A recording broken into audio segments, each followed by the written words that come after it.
Hello children. Today we will be learning class 7, chapter 9, The Maratha War of Independence, part 1. I have divided this chapter into two parts. Let's begin with the first part.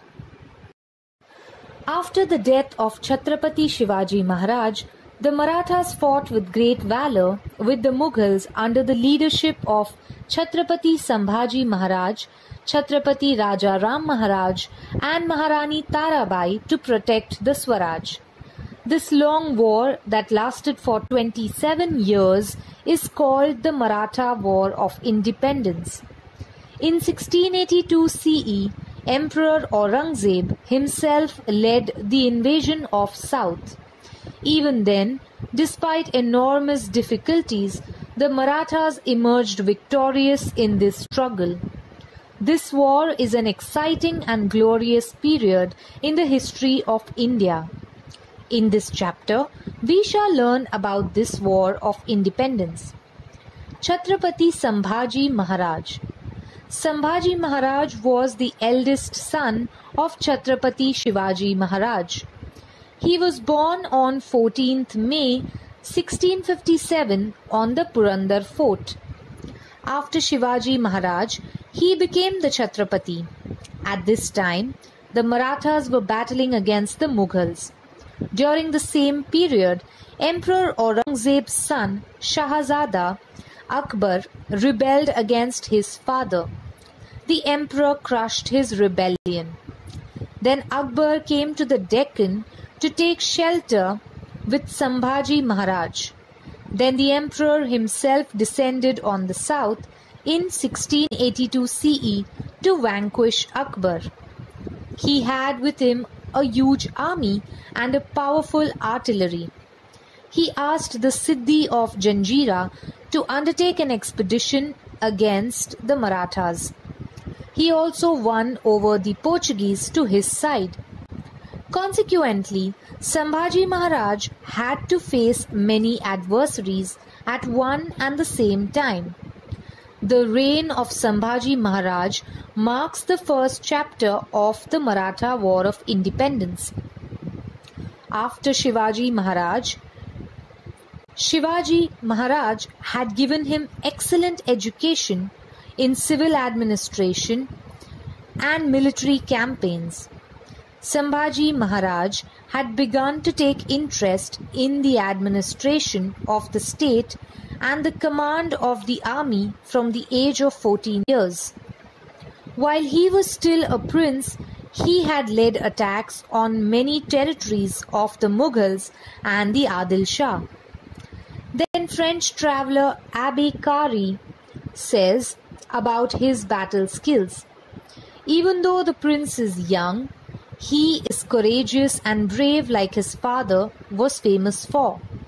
When Sambhaji Maharaj became Chhatrapati, the war with the Mughals became fiercer.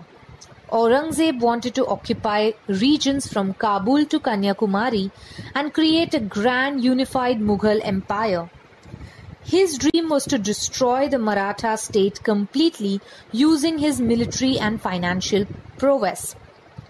But Sambhaji Maharaj shattered his dreams with his bravery and military skills.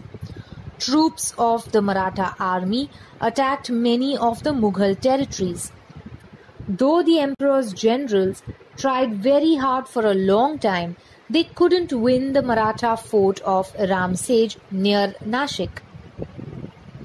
Thus, Sambhaji Maharaj's valor brought Aurangzeb to his knees. Once he removed his turban in frustration and threw it on the floor. He made a vow that until he had vanquished Sambhaji, he would not wear his turban. Sambhaji Maharaj had rendered Aurangzeb helpless to this extent. Campaign against the Siddhi. The Siddhi of Janjira used to harass the people in the Maratha territory. He used to raid, burn and loot the Maratha territory and commit atrocities. Sabazada has described him as a rat in the house. Sambhaji Maharaj started a campaign against him in 1682 CE. His army led a siege to Siddhi Dandari Puri fort and battered the fort of Janjira with the artillery. But at the same time, the Mughal army invaded Swaraj. Sambhaji Maharaj had to abandon the Janjira campaign and turn back. Campaign against the Portuguese. The Portuguese of Goa joined hands with the emperor against Sambhaji Maharaj. So, Sambhaji Maharaj decided to teach a lesson to the Portuguese. He attacked the Revdanda fort of the Portuguese in 1683 CE. To counter this, the Portuguese laid a siege to the Fonda fort of the Marathas on the Goa border. The Marathas broke through the siege and attacked Goa. In this battle, Yesaji Kank showed great valor. The Portuguese governor got wounded and retreated. Sambhaji Maharaj followed him. The Portuguese were in deep trouble. At this time, Sambhaji Maharaj got the news that the Mughals had attacked South Konkan. Therefore, he had to abandon the winning campaign of Goa and return to fight with the Mughals. The end of Adil Shahi and Qutub Shahi. Aurangzeb did not succeed in his campaign against the Marathas. Therefore, he suspended that campaign. Then he turned towards the kingdoms of Adil Shah and Qutub Shah and conquered him. The wealth and army of both the kingdoms was now acquired by the Mughals, and it made Aurangzeb even stronger. Then he concentrated all his might on defeating the Marathas. He attacked their territory from all sides. The Maratha army general Hambib Rao Mohite got killed during an encounter with the Mughal army. Due to this blow, the military strength of Sambhaji Maharaj was weakened. Administration of Sambhaji Maharaj. Even though Sambhaji Maharaj was busy fighting on various battlefronts, he did not ignore his administrative responsibilities. He continued the prompt justice and revenue system, which was a characteristic of Chhatrapati Shivaji Maharaj's era.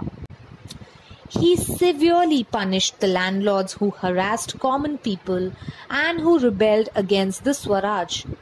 He gave administrative powers to Maharani Yesubai. He gave her her own stamp.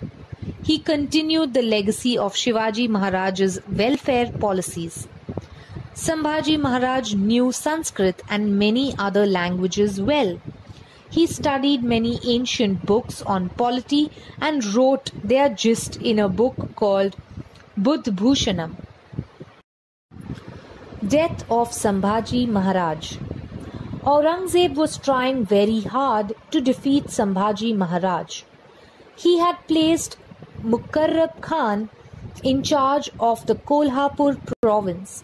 Mukarrab Khan learnt that Sambhaji Maharaj was at Sangameshwar in Konkan. He raided the place and captured Sambhaji Maharaj. When Sambhaji Maharaj was taken to the emperor, he faced him fearlessly. By the emperor's orders, he was brutally put to death on 11th March 1689. This Maratha Chhatrapati did not compromise his self-respect and faced his death nobly and bravely. The Marathas took inspiration from his sacrifice and intensified their fight against the Mughals. Chhatrapati Raja Ram Maharaj. Raja Ram Maharaj was the second son of Chhatrapati Shivaji Maharaj. He was born on 24th February 1670 on Raigad. He became Chhatrapati after the death of Sambhaji Maharaj. Now, Aurangzeb thought that his dream of winning the Maratha kingdom would be realized. he sent Zulfikar Khan to put raid under siege. That time, Raja Ram Maharaj and his wife Maharani Tarabai and Sambhaji's wife Maharani Yesubai and his son Shahu were on Raigad. It was risky for all members of the royal family to stay at one place. Maharani Yesubai tackled this unprecedented calamity very bravely, resolving that she would not surrender to the Mughals under any condition. She took many important political decisions on Raigad. It was decided that Raja Ram Maharaj should escape from Raigad and, if necessary, go to a far-off place like Jinji.